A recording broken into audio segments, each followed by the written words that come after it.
बिस्मिल्लाहिर्रहमानिर्रहीम। अस्सलाम वालेकुम। उम्मीद करती हूँ आप सब खैरियत से होंगे और कंप्यूटर साइंस के फर्स्ट लेक्चर को अच्छे से सुना और समझा होगा। तो आज हम सेकंड लेक्चर स्टार्ट करने जा रहे हैं और इस लेक्चर में जिन टॉपिक्स को हम डिटेल से पढ़ेंगे उनमें नंबर 1 है डाटा कैप्चरिंग, नंबर 2 है डाटा मैनिपुलेशन, नंबर 3 है मैनेजिंग आउटपुट रिजल्ट्स। और ये तीनों टॉपिक्स चैप्टर नंबर 1 के क्वेश्चन नंबर 2 का हिस्सा हैं। और क्वेश्चन है define data processing. Data processing की वजाहत करें। Which activities are involved in data processing. Data processing में कौन कौन सी सरगर्मियाँ शामिल हैं। डिस्कस इन डिटेल, तफसील से वजाहत करें। तो सबसे पहले हम देखेंगे कि डाटा प्रोसेसिंग क्या है। डाटा प्रोसेसिंग बेसिकली क्या होता है कि जो हम डाटा कंप्यूटर को प्रोवाइड कर रहे हैं उनके ऊपर ऑपरेशंस का नाम डाटा प्रोसेसिंग है। ठीक है, हमने फर्स्ट लेक्चर में देखा कि डाटा क्या होता है और इंफॉर्मेशन क्या होता है। ठीक है, हमने देखा कि जो भी ऐसे रॉ फैक्ट्स एंड फिगर्स जो कि अभी नामुकम्मल है, हमने उनको कंप्यूटर के अंदर एंटर किया एज एन इनपुट। कंप्यूटर ने उनके ऊपर प्रोसेसिंग की। प्रोसेसिंग करने के बाद उसने हमें उन्हीं रॉ फैक्ट्स एंड फिगर्स के ऊपर प्रोसेसिंग करने के बाद उसने हमें प्रोवाइड की किसकी फॉर्म में, इंफॉर्मेशन की फॉर्म में। तो डाटा प्रोसेसिंग बेसिकली क्या है, उस डाटा के ऊपर ऑपरेशंस का नाम है जो कि हम कंप्यूटर को प्रोवाइड करती हैं। कंप्यूटर उसी डाटा के ऊपर ऑपरेशंस करने के बाद हमें वो किसकी फॉर्म में वापस रिटर्न करता है, इंफॉर्मेशन की फॉर्म में। ठीक है, अब हम इसको डिटेल में इसको रीड कर लेते हैं। The process of manipulating data to achieve the required objectives and results is called data processing. ठीक है, मतलूबा मकासद और नताइज के हसूल के लिए डाटा के जोड़ तोड़ के अमल को डाटा प्रोसेसिंग कहा जाता है। It is also known as operations on data. इसको हम डाटा के ऊपर ऑपरेशंस भी कहते हैं। The software is use to process data. Software इस्तेमाल किया जाता है ताकि डाटा को प्रोसेस किया जा सके and convert it into meaningful information, और उसको कन्वर्ट किया जा सके मीनिंगफुल इंफॉर्मेशन के अंदर। ठीक है, क्योंकि डाटा जो है वो क्या होता है, मीनिंगलेस होता है। A series of actions or operations are performed on data to get the required output or result। वही बात कि हम डाटा के ऊपर बार बार ऑपरेशंस परफॉर्म करते हैं ताकि हम उस डाटा को कन्वर्ट कर सकें किसके अंदर, आउटपुट के अंदर या फिर रिजल्ट के अंदर, या इस दूसरी फॉर्म में हम ये कहेंगे कि उसको हम इंफॉर्मेशन में कन्वर्ट कर सकें। ठीक है, एक्टिविटीज़ इन डाटा प्रोसेसिंग। एक्टिविटीज़ देख लेते हैं कि डाटा प्रोसेसिंग में कौन कौन सी शामिल है। नंबर 1 है डाटा कैप्चरिंग, नंबर 2 है डाटा मैनिपुलेशन, नंबर 3 है मैनेजिंग आउटपुट रिजल्ट्स। तो डायग्राम को देख लेते हैं। डायग्राम में क्या है कि सबसे पहले हम कौन सी स्टेज पे होते हैं डाटा कैप्चरिंग के, कि डाटा को किसी ना किसी फॉर्म के अंदर पहले हम रिकॉर्ड करते हैं। ठीक है, ताकि हम उसको किसी ना किसी फॉर्म में रिकॉर्ड करने के बाद कंप्यूटर के अंदर कंप्यूटर को दे सकें। रिकॉर्ड करने के बाद सेकंड स्टेप आता है डाटा मैनिपुलेशन का। डाटा मैनिपुलेशन में क्या होता है कि डाटा के ऊपर डिफरेंट ऑपरेशंस परफॉर्म किए जाते हैं ताकि उसको कन्वर्ट किया जा सके किसके अंदर, इंफॉर्मेशन के अंदर। थर्ड स्टेज में हम क्या आते हैं कि हम उसी जो हमारे पास डाटा मैनिपुलेशन के बाद जो भी हमारे पास रिजल्ट आया है या इंफॉर्मेशन आई है उसको हम क्या करेंगे, उसको हम मैनेज करेंगे। मैनेज इस तरीके से करेंगे कि हम उसको किसी न किसी मीडियम के ऊपर स्टोर करेंगे ताकि आइंदा वक्तों में जब भी हमें इसकी ज़रूरत पड़े हम उसको रिकॉल कर सकें, उसको रिट्रीव कर सकें, दोबारा से हम उसको एक्सेस कर सकें। ठीक है, तो जिन सब टॉपिक्स की हमने स्टार्टिंग में बात की थी उनमें से नंबर 1 है डाटा कैप्चरिंग। सबसे पहले हम देखेंगे डाटा कैप्चरिंग क्या होता है। जैसे कि मैंने भी आपको बताया कि डाटा कैप्चरिंग क्या होता है कि डाटा को किसी न किसी फॉर्म के अंदर रिकॉर्ड करना। ठीक है, डाटा कैप्चरिंग में आपको मैं ये भी बताती चलूँ कि आपने फर्स्ट ईयर में सोर्स डाटा एंट्री डिवाइसेस पढ़ी थी। ठीक है, सोर्स डाटा एंट्री डिवाइसेस में हमारे पास क्या थी, 2 कैटेगरीज थी।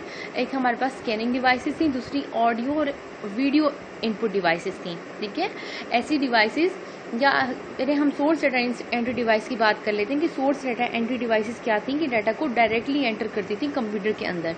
ठीक है, तो उनमें हमारे पास नंबर 1 ये था कि हमारे पास स्कैनिंग डिवाइसेस थी। ठीक है, स्कैनिंग डिवाइसेस क्या थी कि जो भी हम कोई भी चीज़ अगर हमने स्कैन करनी होती तो वो डायरेक्टली कंप्यूटर के अंदर ट्रांसफ़र कर दी जाती थी और फिर उसके बाद वो किसी डिजिटल सिग्नल्स के अंदर कन्वर्ट होती थी और उसके बाद कंप्यूटर उसके ऊपर प्रोसेसिंग करना स्टार्ट करता था। ठीक है। तो डाटा कैप्चरिंग का मतलब ये होगा कि पहले हम क्या करेंगे, डाटा को किसी न किसी फॉर्म के अंदर रिकॉर्ड करेंगे ताकि हम उसके ऊपर उसके बाद हम नेक्स्ट स्टेप पे जा सकें, उसके ऊपर प्रोसेसिंग कर सकें और उसके बाद थर्ड स्टेप पे जान के हम उसको स्टोर कर सकें। ठीक है, अब इसको रीड कर लेते हैं। The process of recording the data in some form is called data capturing. ठीक है, डाटा को किसी न किसी फॉर्म में रिकॉर्ड करने का जो अमल है उसको हम क्या कहेंगे, data capturing. Data is captured before it can be processed. ठीक है, वही बात कि प्रोसेसिंग से पहले हमें डाटा को किसी न किसी फॉर्म के अंदर कैप्चर करना है। Data may be recorded on source documents. Data को हम किसी सोर्स डॉक्यूमेंट्स के ऊपर भी रिकॉर्ड कर सकते हैं। ठीक है, टेक्स्ट की फॉर्म में। Data can also be given directly to the computer through input devices. और डाटा को हम इनपुट डिवाइसेस की मदद से कंप्यूटर के अंदर डायरेक्टली एंटर भी कर सकते हैं। इसकी एग्जाम्पल देख लेते हैं। Example of data capturing. Some example of data capturing are OCR, optical character recognition। ये आप लोगों ने सोर्स डाटा एंट्री डिवाइसेस के अंदर पढ़ा था फर्स्ट ईयर के अंदर। ये अब आप लोगों ने खुद से रिकॉल करना है कि ये OCR, बारकोड रिकॉग्निशन और वॉइस कैप्चर है क्या। मैं फिर भी आपको ओवरव्यू बता देती हूँ कि बेसिकली हमारे पास क्या होती हैं, कंप्यूटर के अंदर डायरेक्टली डाटा को एंटर करने के लिए इनपुट डिवाइसेस होती हैं ताकि हम जो है कंप्यूटर के अंदर डायरेक्टली डाटा को एंटर करा सकें। सेकेंड पार्ट हमारे पास है डाटा मैनिपुलेशन। ठीक है, डाटा मैनिपुलेशन मतलब डाटा के ऊपर ऑपरेशंस को परफॉर्म करना। The process of applying different operations on data is called data manipulation. Data के ऊपर डिफरेंट ऑपरेशंस करने के अमल को हम क्या कहेंगे, data manipulation. The following operations can be performed on data. अब डाटा के ऊपर ऑपरेशंस कौन कौन से परफॉर्म होते हैं। Number 1 classifying, number 2 calculation, number 3 sorting and number 4 summarising. इन तमाम टॉपिक्स को हम आगे डिटेल में पढ़ेंगे। सबसे पहले हम देख लेते हैं क्लासिफाइंग क्या होता है। क्लासिफाइंग मीन दर्जाबंदी। ठीक है, डाटा को ग्रुप्स की फॉर्म में हम उसको डिवाइड कर दें। ठीक है, a process of organising data into classes और ग्रुप्स इज कॉल्ड क्लासिफाइंग। ठीक है, अब इसकी मीनिंग क्या होंगे कि ऐसा अमल जिसके अंदर हम क्या करेंगे, डाटा को मुख्तलिफ क्लासेस के अंदर या मुख्तलिफ ग्रुप्स के अंदर हम उसकी क्या करेंगे, दर्जाबंदी करेंगे। तो इस अमल को हम क्या कहेंगे, classifying. For example the data in a college can be classified in 2 groups. जैसे अगर हम कॉलेज की बात करें तो वहाँ पे डाटा 2 ग्रुप्स के अंदर डिवाइड किया जाता है या क्लासिफाइड किया जाता है। The data of the student में बी इन 1 ग्रुप। स्टूडेंट का डाटा एक ग्रुप में होगा and the data of the teachers में बी इन सेकेंड ग्रुप। और टीचर्स का डाटा क्या होगा, सेकेंड ग्रुप में होगा। जिस तरह से डायग्राम में बताया गया है कि हमारे पास जो है वो डिफरेंट ग्रुप्स बना दिए गए हैं कलर की बेस पर। ठीक है, नेक्स्ट है हमारे पास calculation. A process of applying different arithmetic operations on data is called calculation. ठीक है, जैसे कि नेम से ही जाहिर है कैलकुलेशन। कैलकुलेशन से आपके माइंड में क्या आता है, ठीक है, कोई ना कोई अरिथमेटिक ऑपरेशन परफॉर्म करना। अरिथमेटिक ऑपरेशंस क्या होते हैं, मतलब एडिशन करना, सब्ट्रैक्शन करना, मल्टीप्लिकेशन एंड डिवीजन एक्सेट्रा। ठीक है, तो ये तमाम ऑपरेशंस को हम क्या कह रहे होते हैं, ये क्या होते हैं, अरिथमेटिक ऑपरेशंस होते हैं। और अरिथमेटिक ऑपरेशंस होते क्या है, कैलकुलेशन। ठीक है, a process of applying different arithmetic operations on data is called calculation. Data के ऊपर अरिथमेटिक ऑपरेशन करने के अमल को हम क्या कहेंगे, calculation. The common calculations are addition, subtraction, multiplication and division, etc. For example, the total marks of the student are calculated to find the grade. जैसे कि हम टोटल मार्क्स को हम क्या करते हैं, कैलकुलेट करते हैं ताकि हम उससे ग्रेड फाइंड आउट कर सकें। नेक्स्ट है हमारे पास सॉर्टिंग। सॉर्टिंग का मतलब क्या होता है, अरेंज करना, तरतीब देना। ठीक है, the process of arranging data in a logical sequence is called sorting. Data को किसी न किसी लॉजिकल सीक्वेंस के अंदर या उस किसी न किसी खास तरतीब के अंदर डाटा को अरेंज करने के अमल को हम क्या कहेंगे, sorting. The data can be sorted numerically और अल्फाबेटिकली। हम नंबर्स की फॉर्म में या अल्फाबेट की फॉर्म में डाटा को अरेंज करने को हम क्या कहेंगे, sorting. For example the name of the student can be stored according to the obtain marks. जैसे कि अगर हम कहते हैं कि हम स्टूडेंट के नेम जो वो इस तरह से सॉर्ट करेंगे कि जिन स्टूडेंट्स के मार्क्स ज़्यादा होंगे उस स्टूडेंट का नेम सबसे ऊपर आएगा, फिर जिसके उससे कम होंगे फिर वो सेकंड पे, फिर थर्ड, इस तरह से फोर्थ चलता रहेगा। ठीक है, जिस तरह से डायग्राम में असेंडिंग और डिसेंडिंग को मेंशन किया गया। असेंडिंग मीन्स बड़े से छोटा, बड़े से छोटे की तरफ, A B C D। Descending mean छोटे से बड़े की तरफ, मतलब रिवर्स ऑर्डर, DCBA। अगर हम काउंटिंग की बात करें तो असेंडिंग काउंटिंग कौन सी होगी, 1 2 3 4, ठीक है। और अगर हम डिसेंडिंग की बात करेंगे तो वो क्या हो जाएगी, 5 4 3 2 1, ठीक है। तो सॉर्टिंग का क्या होगा कि सॉर्टिंग में हम क्या कर रहे होते हैं, हम अरेंज कर रहे होते हैं डाटा को किसी ना किसी लॉजिकल सीक्वेंस के अंदर, ठीक है। या वो असेंडिंग हो सकती है या वो डिसेंडिंग हो सकती है, या उसको हम अल्फाबेटिकली भी कर सकते हैं और उसके बाद न्यूमेरिकली भी। नेक्स्ट है हमारे पास समराइजिंग।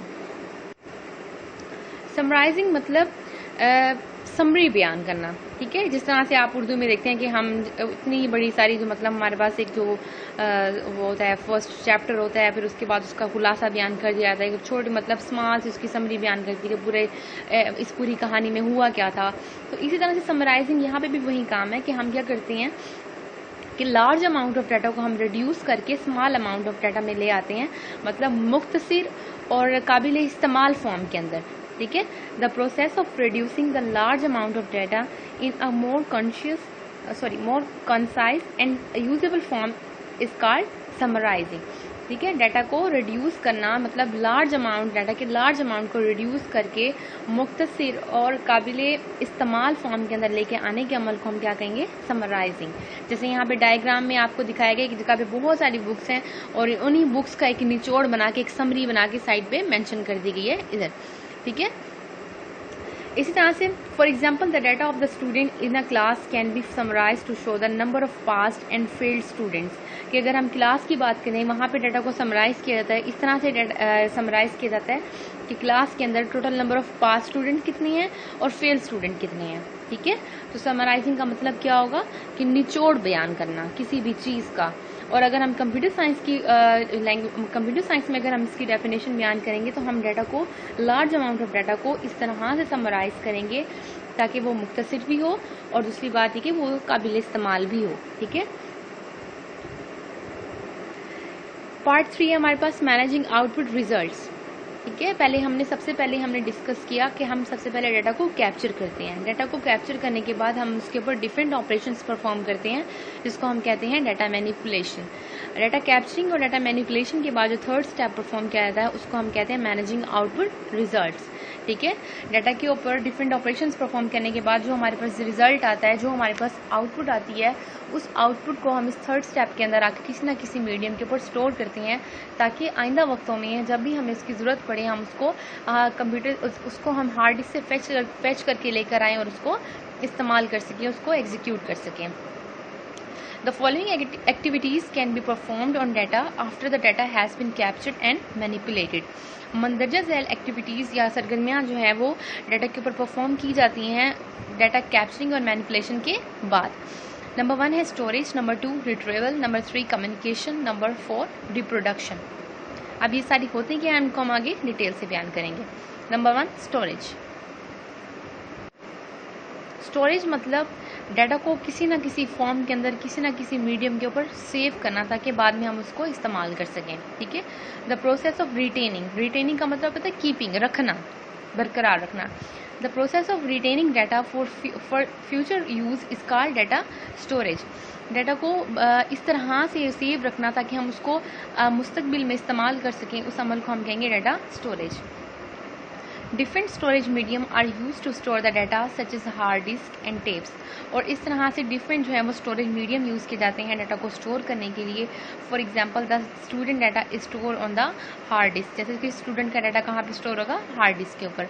आइंदा वक्तों में जब भी हमें स्टूडेंट के डाटा की जरूरत पड़ेगी हम क्या करेंगे, स्टूडेंट डाटा को हार्ड डिस्क से लेकर आएंगे, फेच करके लेकर आएंगे और उसके ऊपर एग्जीक्यूशन करेंगे, ठीक है। नेक्स्ट स्टेप हमारे पास रिट्रीवल। रिट्रीवल का मतलब होता है बाजियाफ्त करना, रिकॉल करना, अपने पहले से पड़े हुए डाटा को उठा कर लेकर आना, उसको इस्तेमाल में लेकर आना। द प्रोसेस ऑफ एक्सेसिंग और fetching the store data is called data retrieval. Data को हासिल करने के और लेकर आने के, कहाँ से लेकर आने के, हार्ड डिस्क से, ठीक है, या सेकेंडरी स्टोरेज डिवाइस से उठा कर लेकर आने के अमल को हम क्या कहते हैं, data retrieval. The data can be retrieved as and when required. Data को हम जब चाहें और जिस तरह से चाहे रिट्रीव कर सकते हैं, हासिल कर सकते हैं। The retrieved data can be displayed in different forms such as reports, graphs and charts. और जो डाटा हम फैच करके लेकर आते हैं उसको हम किसी भी फॉर्म के अंदर देख सकते हैं। वो रिपोर्ट्स हो सकती हैं, वो ग्राफ्स हो सकते हैं, वो चार्ट्स भी हो सकते हैं। For example, the student can be retrieved from the hard disk any time to prepare the result card. मतलब हम स्टूडेंट्स को या स्टूडेंट के डाटा को किसी भी टाइम हार्ड डिस्क से रिट्रीव कर सकते हैं। मतलब हम उनको उसके डाटा को हम हासिल कर सकते हैं जब कभी हमें उनके रिजल्ट कार्ड को बनाना होगा तो हम क्या करेंगे, हम हार्ड डिस्क से उसको रिट्रीव करेंगे। तो रिट्रीव का मतलब क्या हुआ, बाजियाफ्त करना, रिकॉल करना, दोबारा से अपने स्टोर डाटा को उठा कर लेकर आना और उसको इस्तेमाल में करना, उसके ऊपर एग्जीक्यूशन करना। इसके बाद हमारे पास कम्युनिकेशन। ये भी हमारे पास जो है मैनेजिंग आउटपुट रिजल्ट्स का ही पार्ट है। कम्युनिकेशन का मतलब होता है कि हम क्या कर रहे होते हैं, अपने डाटा को एक जगह से दूसरी जगह ट्रांसफर कर रहे होते हैं। ठीक है, कम्युनिकेशन क्या होता है कि दो पर्सन्स के दरमियान में या दो लोकेशंस पर या 2 डिफरेंट सिटीज़ के अंदर, कंट्रीज़ के अंदर क्या होता है, कनेक्शन होता है। उस कनेक्शन की बना पर हम क्या कर रहे होते हैं, हम डाटा को ट्रांसफर कर रहे होते हैं एक जगह से दूसरी जगह। The process of transferring data from one location to another location is called data communication.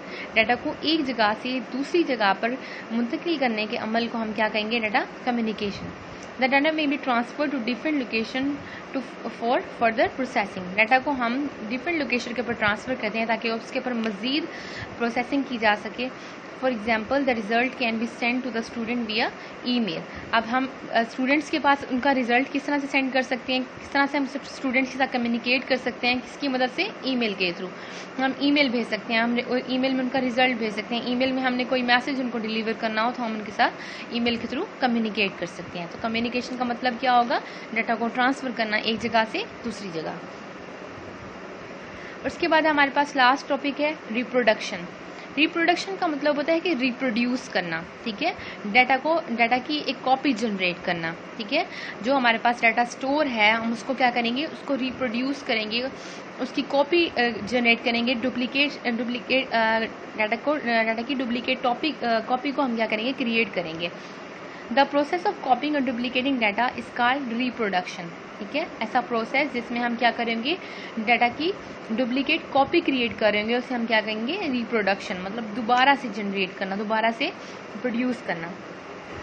Data can B reproduce if different users need data at different locations. वही बात कि अगर जो है वो डिफरेंट यूजर्स को डाटा की जरूरत होगी तो हम क्या करेंगे, डाटा को डुप्लीकेट कॉपीज हम उनको सेंड कर देंगे। ठीक है, थैंक यू। और अगर इस टॉपिक में किसी भी चीज़ की अगर आपको समझ ना हो तो आप मुझे कमेंट्स में ज़रूर बताइएगा ताकि मैं उन टॉपिक्स को मज़ीद आपको समझा सकूं, उनको क्लियर कर सकूं। Thank you so much.